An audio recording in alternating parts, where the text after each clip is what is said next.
pertama calon Bupati Tapanuli Tengah yang dilaksanakan oleh KPU Tapanuli Tengah, Sumatera Utara sempat terjadi kericuhan. Kericuhan terjadi karena diduga adanya ucapan kata dari salah seorang pendukung calon Bupati Tapanuli Tengah nomor urut 1. Relawan Puan juga bergerak dengan kegiatan sosial di wilayah Jawa Barat. Relawan Puan bergerak di Kabupaten Subang, Provinsi Jawa Barat dengan membagikan ratusan sembako kepada warga. Tabrak-tabrak masuk, ada gagasan tetap masuk, meski jauh jarak pandang, coba sedikit mengangguk. Kerja nyata paling jelas, berjuang tanpa batas, Prabowo Gibran tetap gas, Indonesia makin emas. Aja udan-udanan setruk mbak. Lalu nomornya berapa? Siang, selamat sore, selamat pagi buat kita semua yang mendengar video ini dan melihat video ini. Balik lagi di Door to Door Study bersama saya Franciscus Xaverius Gianto Emali, dosen program studi ilmu politik Universitas Kristen Indonesia. Hari ini akan membicarakan tentang pemilihan umum kepala daerah yang sedang kita laksanakan di seluruh daerah di Indonesia. Kita tahu bahwa pemilihan umum kepala daerah itu adalah bagian dari prosedur demokrasi. Bagaimana prosedur demokrasi itu kemudian diterapkan pada tingkat yang lebih rendah, baik pada tingkatan kabupaten, kota, maupun provinsi. Harapannya proses demokratisasi ini dapat dilaksanakan sebagai wujud dari kita menjunjung tinggi kedaulatan rakyat yang telah diatur dalam Undang-Undang Dasar. Nah, dalam pemilihan umum kepala daerah ini harusnya tahapan yang kita perlu lalui mulai dari proses sebelum pemilu, kampanye, dan proses pencoblosan, tentu itu dituntut harus dilaksanakan dengan penerapan nilai-nilai demokrasi itu sendiri, yaitu nilai transparansi, akuntabilitas, keadilan, kejujuran, dan kemudian pemimpin yang terpilih merepresentasi atau mewakili kepentingan rakyat. Kalau kita jelaskan dalam tahapan sebelum pemilu itu, harusnya para kandidat atau partai politik calon kepala daerah itu, mereka melakukan pengumpulan aspirasi rakyat. Aspirasi itu kemudian diubah menjadi visi misi ataupun program kebijakan yang ingin diterapkan jika mereka terpilih. Lalu pada masa kampanye, si calon kepala daerah ini dan partai politik itu menjelaskan kepada masyarakat bagaimana kebijakan yang sudah disusun tadi dijalankan dalam tataran teknis. Bagaimana sumber daya anggarannya, sumber daya manusianya, cara pelaksanaannya bagaimana, instansi institusi pemerintahnya seperti apa, koordinasi kolaborasinya seperti apa. Itu yang harus dijelaskan pada masa kampanye. Jadi pada masa kampanye, kalau kemudian yang dilakukan itu adalah mungkin dangdutan atau bagi-bagi sembako atau kegiatan-kegiatan pencitraan lainnya, ini bisa diduga sebagai kondisi di mana calon kepala daerah tersebut atau partai politik tidak memiliki program yang relevan terhadap kepentingan, kebutuhan atau masalah yang dialami oleh masyarakat di daerah.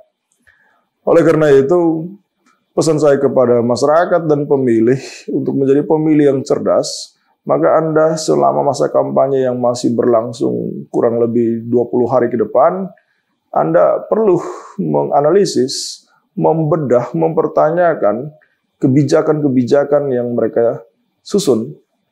Jangan sampai kebijakan yang disusun itu tidak merepresentasi atau tidak dapat memenuhi kepentingan dan kebutuhan masyarakat.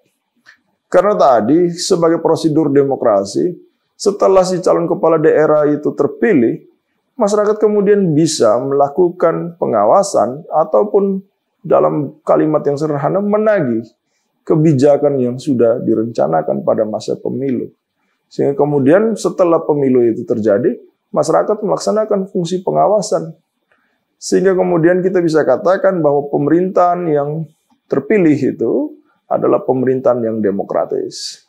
Jadi tahapan demokrasi ini dalam pemilihan umum bukan sesuatu yang terhenti dari saat sebelum dan sesudah pemilu saja, tapi setelah 5 tahun ke depan nantinya. Jadi pesan saya kepada pemilih menjadi pemilih yang cerdas, pemilih yang kritis, tetapi perlu menghindarkan dari praktek-praktek pemilihan atau kampanye yang buruk.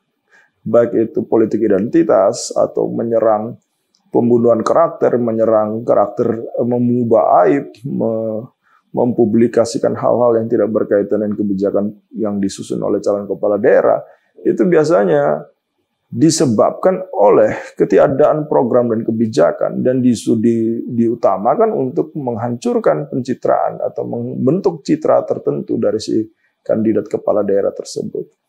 Nah, praktek yang buruk ini tentu saja akan muncul pada masa pemilihan umum, apalagi pada masa kampanye dengan efektivitas penggunaan media sosial maupun media massa itu sendiri. Nah, ini yang harus diabaikan, harus disingkirkan oleh masyarakat, oleh pemilih, karena nantinya praktek seperti ini akan kemudian menciptakan polarisasi dan konflik di tengah masyarakat. Akhirnya kemudian pembicaraan pada masa kampanye tidak lagi membicarakan tentang kebijakan, tapi membicarakan hal yang tidak esensial, yaitu tadi itu politik identitas ataupun hal-hal yang berkaitan dengan pencitraan atau black campaign. Jadi pesan saya, ukuran demokrasi itu sudah dikatakan oleh semua pemikir-pemikir demokrasi, salah satu ukuran yang mendukung demokrasi itu berhasil dengan baik, termasuk pemilihan umum itu sendiri, adalah masyarakat yang aktif, masyarakat yang kritis. Selain ada aspek soal kesejahteraan, tapi kalau kita tahu bahwa kesejahteraan kita memang belum cukup baik, maka paling tidak pemilih itu menjadi pemilih yang kritis dan pemilih yang aktif. Aktif dalam membedah kebijakan yang diusulkan, lalu kemudian turut serta dalam pemilihan umum nantinya. Dengan begitu kita akan melahirkan pemerintahan yang baik atau pemerintahan yang demokratis. Nah, kira-kira apa yang saya jelaskan ini sesuai dengan penjelasan sederhana yang diungkapkan oleh Abraham Lincoln bahwa demokrasi itu adalah pemerintahan dari rakyat, oleh rakyat, untuk rakyat. Nah, pemilihan umum kepala daerah adalah bagian dari upaya untuk mewujudkan pemerintahan daerah dari rakyat daerah itu sendiri, oleh rakyat daerah, dan untuk rakyat daerah itu sendiri. Kira-kira itu pesan saya, dan itu yang perlu dipikirkan oleh pemilih pada masa kampanye ini. Karena nanti kita akan melakukan kampanye, melakukan pemilihan umum 5 tahun lagi. Dan selama 5 tahun ke depan ini adalah masa di mana kita menagih dan mengawasi pelaksanaan kebijakan yang telah diusulkan, disusun oleh para kandidat kepala daerah pada masa pemilihan umum yang akan kita jalani esok. Saya pikir itu pesan saya kepada masyarakat dan kepada pemilih di seluruh daerah di Indonesia yang akan melaksanakan pemilihan kepala daerah. Semoga kita bisa sama-sama menghasilkan pemerintahan yang baik dan demokratis.